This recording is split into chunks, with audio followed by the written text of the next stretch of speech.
Hi, I'm Daniel. Welcome to Plumpy Thimble. Today we're taking a look at a game that sort of has a mixed bag of emotions for me. Today we're looking at a game that is a Bible-themed game.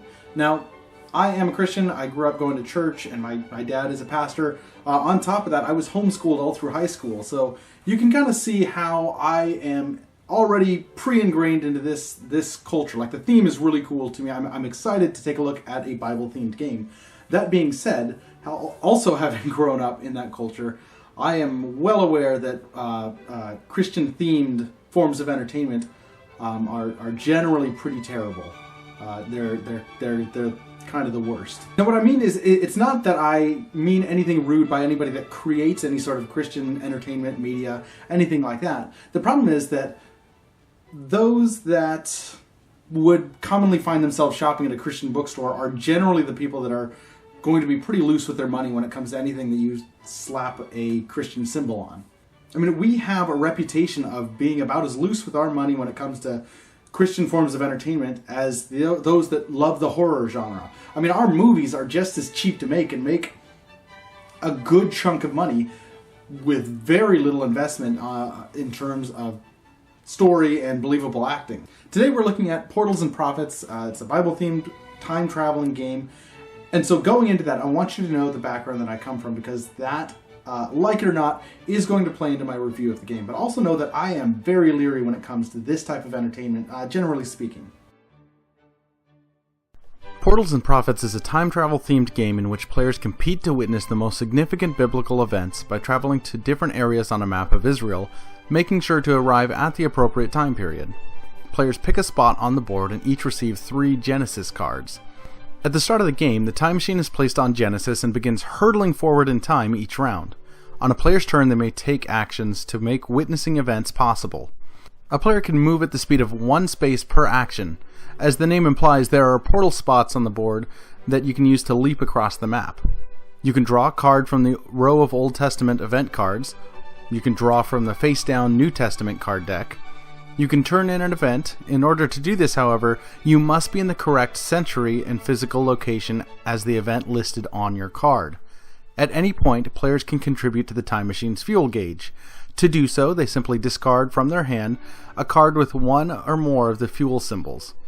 When the time machine's fuel is at low, players can only turn in event cards from the current century that the machine is in.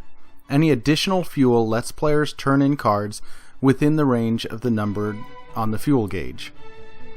So the fuel is at 1 and the machine is sitting on the 9th century spot. Players could turn in cards from the 8th, 9th, or 10th century. If at any point the fuel reaches the highest spot, whoever's turn it is may use the time machine to turn in cards from any time period on the board, including the New Testament. Once their turn ends, however, the fuel gauge is returned to low. All events are played face up in front of the player that witnessed them, and the score result is indicated on the track. As soon as a player witnesses their 3rd New Testament event, the round finishes and the game ends. Points are awarded for collected sets based on event types and region locations, as well as from those received in the game. So Portals and Prophets is ambitious, to say the least. It's almost as if designer Andrew Harmon took all his favorite game mechanisms and threw them into a box with a map from the back of a Bible. And oddly enough, it worked for me. My biggest complaint at the moment is the artwork. Having grown up in the Christian culture, this looks like it was taken right out of a Christian book or pamphlet, which, according to the rulebook, it kind of was. I'll admit, I'm looking at this from a background that is intimately familiar with the subject matter, so when I see the board and the cards, it feels like I'm looking at a Sunday school curriculum. Now, I did have a prototype, but I imagine the finished product isn't going to stray too terribly far from the source. Now, that being said, the art is a personal preference, and it's actually quite functional and clear. I would have liked a little cleaner iconography with the event types, but that's getting nitpicky. As far as gameplay goes, there are some things to consider. Essentially, you're shooting for points and balancing the other players' attempt to block them with their pawn, and manipulate the portal use by parking on them and making sure the fuel level benefits you more than the other players. But on top of all that, there's like 7 different sets that you're trying to compete and maintain. With everything going on, the game still maintains a weight of maybe a little more than that of Ticket to Ride, with a rule set that's only slightly harder to understand.